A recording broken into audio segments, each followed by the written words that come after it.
இயேசுவிலே பிரியமானவர்களே, இந்த தவக்காலத்தின் 2ஆம் ஞாயிறு சென்ற வாரம் பார்த்தோம். இந்த மனித வாழ்க்கை கடவுளுடைய சாயலிலே தரப்பட்டிருக்கின்ற வாழ்க்கை. நாம் அவர் உருவிலே உருவாக்க பெற்றிருக்கின்றோம். ஆனால் இந்த அழைப்புக்கு, இந்த உருவுக்கு ஏற்றபடி, அவருடைய சாயலுக்கு ஏற்றபடி நாம் வாழ பல சோதனைகளை, நாம் பல சவால்களை சந்திக்க வேண்டி இருக்கிறது. இந்த சவால்களை எவ்வாறு இயேசு வெற்றி கொண்டார், எவ்வாறு நாம் வெற்றி கொள்ள முடியும் என்பதை பார்த்தோம். அதனைத் தொடர்ந்து இந்த வாரத்துல இந்த வாழ்க்கை நமக்கு ஒரு அழைப்பு. எதற்காக? நாம் ஆசீர்வதிக்கப்படவும், நம்மால் பிறர் ஆசீர்வதிக்கப்படவும் நாம் அழைக்க பெற்றிருக்கிறோம். இன்றைய முதல் வாசகத்துல ஆபிரகாம் அழைக்கப்படுகின்றார். 2வது வாசகத்துல இயேசு கிறிஸ்து வழியாக நமக்கு அளிக்கப்பட்ட அருளின்படி நம்மை மீட்டுள்ளார், நமக்கு தூய அழைப்பு விடுத்துள்ளார். நம்முடைய வாழ்க்கை ஒரு அழைப்பு. நாம் அன்புக்குரியவர்களே, ஏனோ தானோ என்று கடவுள் நம்மை உருவாக்கவில்லை. அவருடைய சாயலை உருவாக்கி இருக்கின்றார். அவர் நம்மை ஆசீர்வதித்திருக்கின்றார். அந்த ஆசீர்வாதத்திற்கு ஏற்றபடி நாம் வாழ அழைக்க பெற்றிருக்கிறோம். இந்த வாழ்க்கை ஒரு அழைப்பு. அதை தேர்ந்து தெளிந்த ஒரு மனநிலையோடு தான் இந்த தவக்காலத்தில் நாம் வாழ முற்பட வேண்டும். அதற்கான முயற்சியாக தான் நம் தவ முயற்சிகள் அமைந்திட வேண்டும். முதல் வாசகத்துல ஆபிரகாமை கடவுள் அழைக்கின்றார். ஆபிரகாம் தெராகி என்பவருடைய மகனாக ஊர் என்ற கிராமத்திலே வாழ்ந்து கொண்டிருக்கிறார். அவர்கள் நாடோடி வம்சம் போல ஏறக்குறைய எங்கெங்கே புல்வெளிகள், தண்ணீர் நிலைகள் இருந்ததோ, நீர்நிலைகள் இருந்ததோ, அங்கே தங்களுடைய கால்நடைகளோடு சென்று குடியேறி தங்கள் வாழ்க்கையை வாழ்ந்து கொண்டிருந்தார்கள். அவருடைய தந்தையார் அந்த ஊர் என்ற கிராமத்திலிருந்து புறப்பட்டு காரான் என்ற பகுதியில் வந்து அங்கே செழிப்பாக இருப்பதினாலே அங்கே தங்கி இருக்கின்றார். உன்னை நான் பெரிய இனமாக்குவேன், நீ புறப்பட்டு நான் உனக்கு காண்பிக்கும் நாட்டிற்கு செல், உனக்கு ஆசி வழங்குவேன், உன் பெயரை நான் சிறப்பு செய்வேன், நீயே ஆசியாக விளங்குவாய், உனக்கு ஆசி கூறுவோருக்கு நான் ஆசி வழங்குவேன், உன்னை சவிப்போரை நானும் சவிப்பேன், உன் வழியாக மண்ணுலகின் மக்கள் அனைத்தும் ஆசி பெறும். கடவுளுடைய அழைப்பை ஏற்ற பிற்பாடு அவர் நம்பிக்கையாளர்களின் தந்தையாக எந்த அளவிற்கு அவருடைய சந்ததி இருக்கும் என்பதை பிற்பாடு கடவுள் சொல்லுவார். மணலை கூட, கடற்கரை மணல்களை கூட எண்ணிவிடலாம், வானத்து விண்மீன்களை கூட எண்ணிவிடலாம், ஆனால் உன்னுடைய சந்ததி எண்ண முடியாது. அந்த அளவிற்கு அவர் ஆசீர்வதிக்கப்படுவார். 75 வயது மனிதருக்கு உனது சந்ததி கடல்வெளி மணல்களை போன்று எண்ணிக்கை இல்லாமல் இருக்கும் என்று சொல்கிறார். வானத்து விண்மீன்களை கூட எண்ணி விடலாம், ஆனால் உன்னுடைய சந்ததி எண்ண முடியாது என்று சொல்லுகின்றார். ஆபிரகாமும் அதை நம்பி புறப்படுகின்றார். நாம் அன்புக்குரியவர்களே, வாக்குறுதி தந்த கடவுள் தன்னை கைவிட மாட்டார் என்று நம்பி தன்னுடைய சொத்து, சுகம், தன்னுடைய உறவுகள், ஊர் அனைத்தையும் விட்டு கடவுள் காட்டுகின்ற திசையை நோக்கி செல்கின்றார். தான் மட்டுமல்ல, அழைக்க பெற்றவர்களோடு மற்றவர்கள் அழைப்புக்கு தகுதி இல்லாதவர்களாக இருந்தாலும் தன்னால் அவர்கள் மீட்பு பெற வேண்டும் என்று தன் உறவுகளையும் அழைத்து செல்லுகின்றார். நம் அன்புக்குரியவர்களே, கடவுள் நம்மையும் அழைத்து கொண்டுதான் இருக்கிறார். நாம் இருக்கின்ற சூழலில் தவக்காலம் கடவுளுடைய அழைப்பை நமக்கு நினைவுபடுத்த வேண்டும். இந்த வாழ்க்கை ஒரு அழைப்பாக தரப்பட்டிருக்கிறது.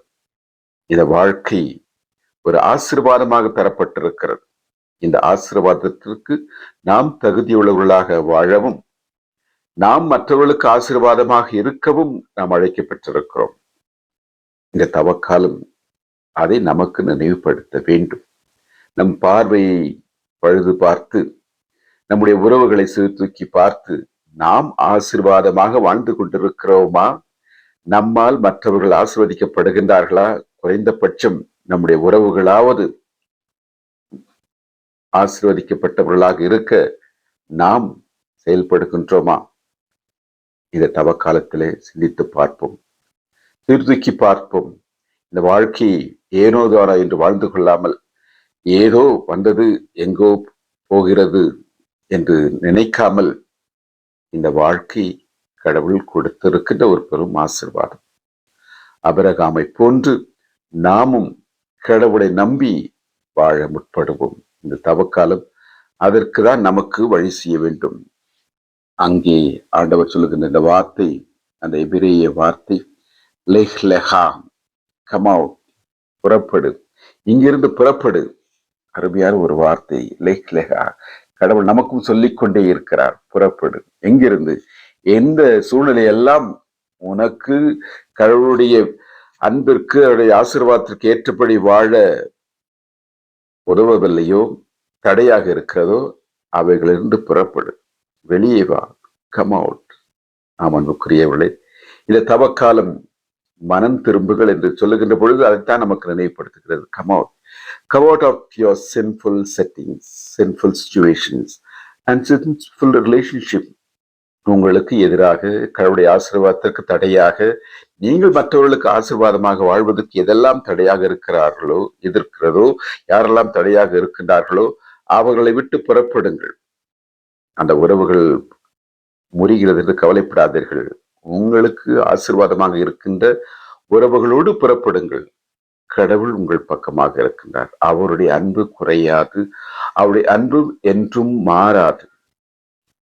ஆண்டவரை தன் கடவுளாக கொண்ட இனம் பேறு பெற்று அவர் தமது உரிமை சொத்தாக தேர்ந்தெடுத்த மக்கள் பேறு பெற்றோர்.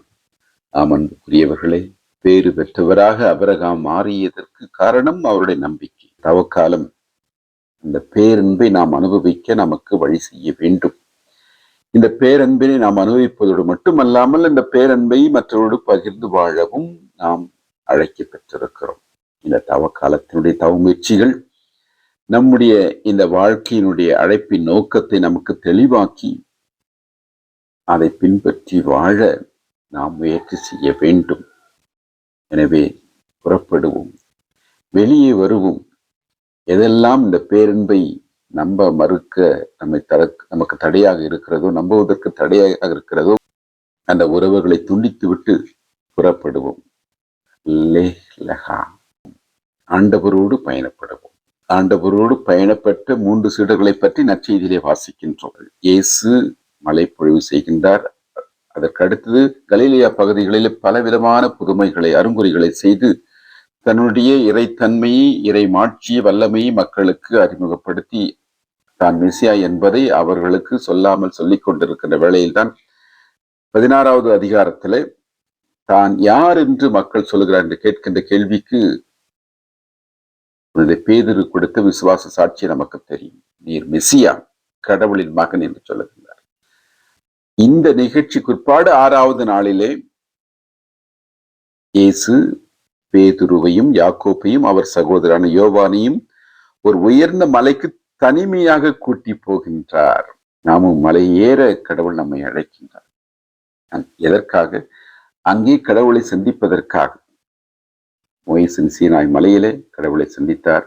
ஓராப் மலையிலே ஆபிரகாம் கடவுளுக்கு தன் மகனை பலியிடச் சென்றார். எலியா மலை உச்சியின் மீது ஏறி சென்றார். இன்றைக்கு இயேசு தன்னுடைய சீடர்களோடு தாபோர் மலைக்கு செல்கின்றார். அவர்களை அழைத்து செல்கின்றார். ஆம் அன்புக்குரியவர்களே, நம்முடைய வாழ்க்கையும் ஒரு மலை ஏற்றம் தான். கடவுள் இருக்கின்ற இடத்தை நோக்கி நாம் அழைக்கப்படுகின்றோம். ஏறுவது கஷ்டமாக இருந்தாலும் ஏறிய பின் கிடைக்கின்ற பரிசு மிக மிக அருமையானது, சிறப்பானது. அதைத்தான் அந்த சீடர்கள் பெற்றார்கள். அந்த பெற்ற பரவசத்தில் தான் பேதுரு சொல்லுகின்றார், ஆண்டவரே, இங்கே இருப்பது எத்துணை நலம்.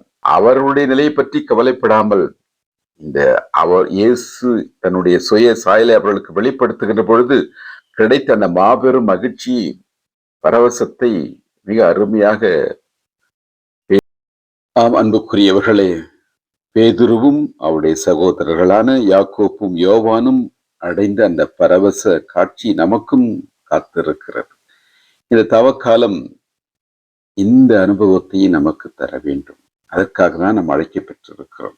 இந்த வாழ்க்கை நம்மை மலையேற அழைக்கின்றது. மலையில என்ன சந்திக்க கடவுள் நம்மை அழைக்கின்றார்? நம்முடைய சுய சாயலை நமக்கு தெளிவுபடுத்தி நம்முடைய மேன்மை நமக்கு கொடுத்திருக்கின்ற மகத்துவத்தை இயேசு அவர்கள் முன் உருமாறிய பொழுது கண்ட காட்சியை நினைத்து பாருங்கள். அவர்கள் முன் அவர் தோற்றம் மாறினார். மத்திய எழுதுகின்றார், அவரது முகம் கதிரவனை போல் ஒளிர்ந்தது, அவருடைய ஆடைகள் ஒளி போன்று வெண்மையாயின. அருகே இதோ மோசேயும் எலியாவும் அவர்களுக்கு முன் தோன்றி இயேசுவோடு உரையாடிக் கொண்டிருந்தார்கள். அதைத்தான் அந்த சீடர்கள் அனுபவித்தார்கள். அன்புக்குரியவர்களே, அந்த அனுபவத்தை பெறத்தான் நாமும் அழைக்கப்படுகின்றோம். இயேசுவோடு காட்சி கொடுத்த மோசேவும் எலியாவும் பழைய ஏற்பாட்டின் சாட்சிகளாக இருக்கின்றார்கள். மோசே வழியாக சட்டம் தரப்பட்டது, எலியா வழியாக இறைவாக்கு தரப்பட்டது. அவர்கள் முன்னிறுத்தி அந்த பழைய ஏற்பாட்டின் ஆன்மீகம் நிறைவு பெற்றிருக்கிறது. இங்கே புதிய அத்தியாயம் தொடங்குகிறது என்பதை வலியுறுத்தும் விதமாக இந்த இருவரும் அங்கே சாட்சிகளாக நிற்கின்றார்கள். அந்த காட்சியை பார்த்துதான் பேதுரு பரவசம் அடைகின்றார். அன்புக்குரியவர்களே, இந்த தவக்காலம் நமக்கும் நம் கண்களை திறந்து நம்முடைய ஆண்டவருடைய மேன்மையை, அவர் வழியாக நாம் பெற்ற பேரன்பினை நமக்கு நினைவுபடுத்த வேண்டும். இவரே என் அன்பார்ந்த மகன், இவர் பொருட்டு நான் பூரிப்படைகிறேன், இவருக்கு செவி சாயுங்கள்.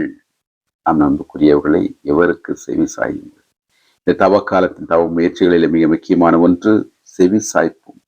திருத்தந்தை துவக்கத்தில் சொன்னது, முதல் வாரத்திலே நான் உங்களுக்கு எடுத்து சொன்னது, லிசன், லேர்ன் டு லிசன். ஆண்டவருடைய வார்த்தை விவிலியத்திலிருந்து, இறை வார்த்தையிலிருந்து, நாம் பங்கேற்கின்ற வழிபாடுகளிலிருந்து, நம்மோடு கூட இருக்கின்ற நல்லவர்கள் வழியாக, உறவுகள் வழியாக கடவுள் நம்மோடு பேசுகின்ற பொழுது செவி கொடுப்போம். நம்முடைய இறை அனுபவத்திற்கு தடையாக இருக்கின்ற, இறைவனை சந்திக்க, இறைவனுடைய குரலை கேட்க தடையாக இருக்கின்ற எல்லாவற்றையும் நிறுத்தி let's listen, learn to listen. இறை வார்த்தைக்கு, இறைவனுடைய குரலுக்கு செவி கொடுப்போம். நம்முடைய சுய சாயலை தெரிந்து கொள்வோம். நம்முடைய வாழ்க்கை ஒரு அழைப்பு, ஒரு ஆசீர்வாதம் என்பதை உணர்ந்தவர்களாக நாமும் இறைவன் விரும்புகின்ற விதத்தில் மற்றவர்களுக்கு ஆசீர்வாதமாக விளங்கிட முயற்சி எடுப்போம். நம்முடைய முயற்சி நமக்கு மீட்பளிப்பதோடு மட்டுமல்லாமல் நம் வழியாக மற்றவர்களுக்கு மீட்பளிக்க வேண்டும். அதற்கு இந்த தவக்காலம் ஒரு வழியாக இருக்க வேண்டும்.